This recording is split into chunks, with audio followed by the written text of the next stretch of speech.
90% పైన పేద మధ్యతరగతి వర్గాలైన బీసీ, ఎస్సీ, ఎస్టీ మరియు ఈబీసీ ప్రజలు ఉన్నారు. అంటే దాదాపు 1 కోటి కుటుంబాలు ఉన్నాయి. వీళ్ళు ఎదుర్కొంటున్న సమస్యలు ప్రధానంగా విద్య, వైద్యం, ఉపాధి, భూమి, ఇల్లు. ఈ 5 సమస్యలను పరిష్కరించడం కోసం డిమాండ్ చేస్తూ ధర్మ సమాజ్ పార్టీ ధర్నా చేయడం జరిగింది. ఈ సందర్భంగా జిల్లా కన్వీనర్ శ్రీనివాస్ విజయరామరాజు మాట్లాడుతూ రాష్ట్ర ప్రభుత్వం ముందు 5 డిమాండ్స్. ప్రజలందరికీ కేజీ నుంచి పీజీ వరకు నాణ్యమైన ఉచిత విద్యను అందించాలి. ప్రజలందరికీ నాణ్యమైన ఉచిత వైద్యం అందించి సంపూర్ణ ఆరోగ్యాన్ని ప్రసాదించి ప్రాణాలను కాపాడాలి. ప్రజలందరికీ చేసుకోవడానికి వారి వారి అర్హతలను బట్టి ఉపాధి అందించి చేతి నిండా గౌరవప్రదమైన పనిని కల్పించాలి. తద్వారా వారి ఆర్థిక పరిస్థితిని మెరుగుపరచాలి.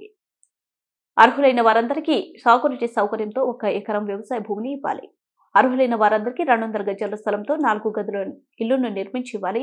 ఈ కార్యక్రమంలో ధర్మ సమాజ్ సూర్యాపేట జిల్లా కన్వీనర్ శ్రీనివాస్, కో కన్వీనర్స్ విజయరామరాజు, సైదులు భాస్కర్, జిల్లా నాయకులు నాగేంద్రబాబు, రమేష్, బూరుగుల భాస్కర్, అంబేద్కర్ రాంబాబు, పిడమర్తి నరేష్, ప్రవీణ్ నాయక్ తదితరులు పాల్గొన్నారు. మాకు కావాలి భూమి, ఇల్లు, విద్యా, వైద్యం, ఉపాధి. మాకు కావాలి విద్యా, వైద్యం, ఉపాధి, భూమి, ఇల్లు కేటాయించాలి. తెలంగాణలో బడ్జెట్ సమావేశాల్లో 20% విద్యకు కేటాయించాలి. వైద్యానికి 20% బడ్జెట్ ను కేటాయించాలి. ఉపాధికి 20% బడ్జెట్ ను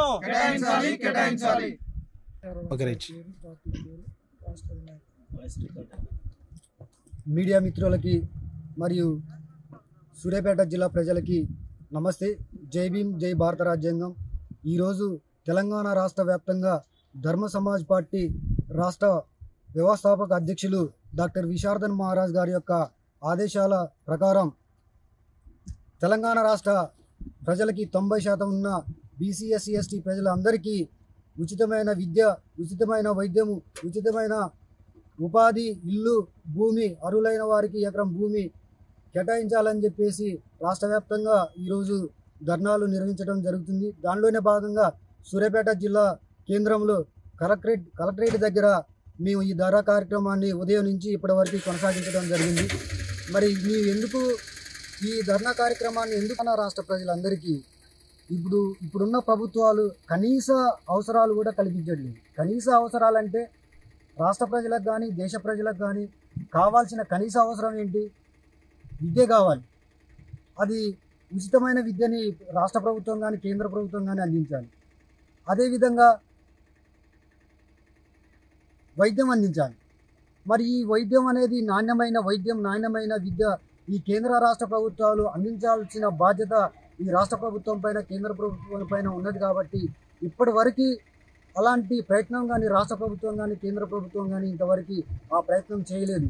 రోడ్లు అంటే ఇప్పుడు సూర్యాపేట జిల్లా కేంద్రంలో ఏరియా హాస్పిటల్ దగ్గరికి పోయినట్టయితే ఇక్కడ హాస్పిటల్ ఉన్నది, మెడికల్ కాలేజీ ఉన్నది. కనీసం గుండెకి జబ్బు చేస్తే ఒక కార్డియాలజిస్టు సూర్యాపేట ఏరియా ఆసుపత్రిలో లేడు.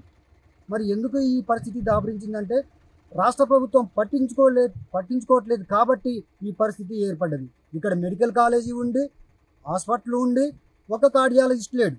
మరి ఏంటి ఈ పరిస్థితి అని చెప్పేసి ఈ తెలంగాణ రాష్ట్ర ప్రభుత్వాన్ని మేము డిమాండ్ చేస్తున్నాం. ఖచ్చితంగా ఈ సూర్యాపేట జిల్లాలో ప్రజలందరికీ అందుబాటులో ఉండే విధంగా ప్రతి ఒక్క స్పెషలిస్టుని మన ఏరియా హాస్పిటల్లో నియమించాలని చెప్పేసి ఈ సందర్భంగా తెలియజేస్తున్నా. అదేవిధంగా ఈ రాష్ట్ర ప్రజలందరికీ ఉచితమైన విద్యని ఈ రాష్ట్ర ప్రభుత్వం అందించాలని చెప్పేసి ధర్మ సమాజ్ పార్టీ సూర్యాపేట జిల్లా తరఫున మేము రాష్ట్ర ప్రభుత్వాన్ని డిమాండ్ చేస్తున్నాం. తెలంగాణ రాష్ట్ర వ్యాప్తంగా ఈరోజు ధర్మ సమాజ్ పార్టీ ఆధ్వర్యంలో గౌరవనీయులు ధర్మ సమాజ్ పార్టీ వ్యవస్థాపక అధ్యక్షులు డాక్టర్ విశారదన్ మహారాజ్ గారి ఆదేశాల మేరకు ఈరోజు సూర్యాపేట జిల్లా కమిటీ ఆధ్వర్యంలో కలెక్టరేట్ వద్ద ధర్నా నిర్వహించడం జరుగుతుంది. ధర్మ సమాజ్ పార్టీ ఆధ్వర్యంలో ఈ తెలంగాణ వ్యాప్తంగా ధర్మయుద్ధం నడుస్తుందని చెప్పి సందర్భంగా తెలంగాణ ప్రజలందరికీ గుర్తు చేస్తున్నాను. ఎందుకంటే ఈ ధర్మయుద్ధం ఎందుకు చేస్తున్నాం?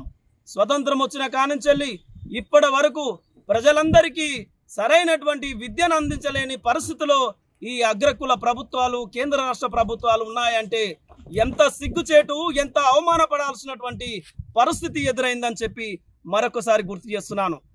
మేమేం చెప్తున్నామంటే కేంద్ర రాష్ట్ర ప్రభుత్వాలకు ఒకటే చెప్తున్నాము, ఈ రాష్ట్రంలో దేశంలో పనిచేస్తున్నటువంటి మంత్రులందరూ కేవలం యూరోప్ దేశాలకు పోతారు, మిగతా ప్రపంచ దేశాలు ఈజిప్ట్ లాంటి దేశాలకు పోతారు, సింగపూర్ పోతారు. అక్కడ ఉన్నటువంటి విద్యా వ్యవస్థ, ఉపాధి, వైద్యం ఎట్లా ఉందో అన్ని కల్లారా చూసి వస్తారు. కానీ ఇక్కడ ఉన్నటువంటి ప్రజలకు ఒక్క విషయాన్ని కూడా తెలియజేయరు. ఎందుకంటే అక్కడ ఉన్న విషయాలు చెప్పినట్లయితే ఇక్కడ ఉన్నటువంటి తెలంగాణ రాష్ట్రంలో ఉన్న ప్రజలందరూ తిరుగుబాటు చేస్తారనేటువంటి విషయం వాళ్ళకు తెలుసు కాబట్టి వాళ్ళు చెప్పరు. మేమేమంటున్నామంటే ధర్మ సమాజ్ పార్టీ ఆధ్వర్యంలో భారత రాజ్యాంగం ఏమి చెప్తుందో ఆ రాజ్యాంగం చెప్పిన విధంగా ఈ ప్రభుత్వాలు పనిచేయాలని చెప్పి ఈ ప్రభుత్వాల కేంద్ర రాష్ట్ర ప్రభుత్వాల మెడలంచైనా కానీ విద్య, వైద్యం, ఉపాధి, భూమి, ఇల్లు అనేటువంటి మౌలికపరమైనటువంటి అంశాలన్నిటినీ అమలు చేసేంత వరకు ఈ రాష్ట్ర ప్రభుత్వం పైన పోరాటం చేస్తామని చెప్పి సందర్భంగా ప్రభుత్వాన్ని హెచ్చరిస్తున్నాము. మరి ఇప్పటికైనా ప్రతి మండలంలో ఒక 100 కోట్ల రూపాయలతోని కార్పొరేట్ తరహా హాస్పిటల్ నిర్మించినట్లయితే ఈ రాష్ట్ర ప్రభుత్వాన్ని దిగ్బంధం చేస్తామని చెప్పి హైదరాబాద్ నడిబొట్టున 10 లక్షల మందితో దిగ్బంధం చేసి ప్రభుత్వం మెడలుంచైనా కానీ ప్రజల్ని కాపాడుకుంటామని చెప్పి సందర్భంగా హెచ్చరిస్తున్నాను. మరి అదేవిధంగా మేము గత 15 రోజుల నుంచి అన్ని రాష్ట్ర ప్రభుత్వ అడ్మినిస్ట్రేషన్ చీఫ్ సెక్రటరీలకు, కలెక్టర్లకు వినతి పత్రాలు ఇస్తూ, ఎంఆర్ఓలకు వినతి పత్రాలు ఇస్తూ ప్రభుత్వానికి మా నివేదనను తెలియజేయడం జరిగింది. అయినా ఇప్పటికీ రాష్ట్ర ప్రభుత్వం నుంచి ఎటువంటి స్పందన రాలేదు.